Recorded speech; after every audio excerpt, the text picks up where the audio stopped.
Look, I think ultimately Keir Starmer had to come out and say what he said about Brexit. The question is whether or not he believes it. And there is this inner turmoil within the Labour Party where there are the traditional red wall seats, many of them highly Brexit voting, with the more liberal southern seats in London and the south east who were very strongly Remain.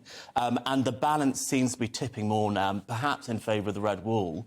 And one has to ask that if this policy position is a successful one, what does that mean for the Conservative Party, which is struggling in the red wall at the moment because of the Prime Minister's behaviour over the last year?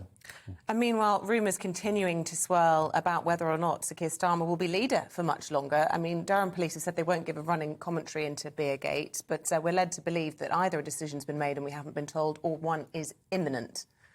Big upset if that does happen for the Labour Party.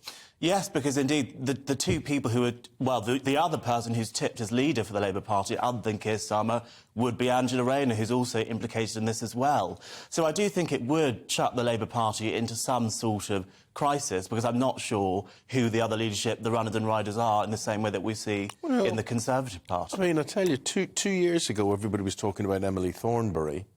Is she not a runner and rider at the moment?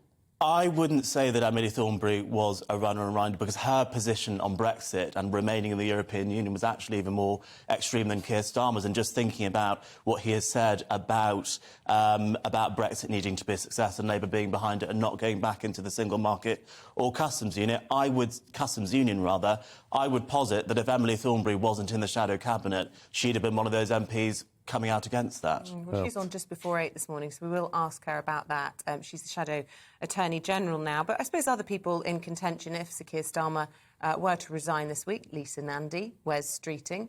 There's a few front benchers that perhaps might put their hat in the ring. Perhaps another one, of course, is the Mayor of Greater Manchester, Andy Burnham, but he's not got a seat in Westminster, which you need to become the leader of a political party, because you need to lead it from the House of Commons. Look, Labour does have some talented people on its front benches, but the obvious successor would be Angela Rayner, and she is caught up in this Beergate drama as well.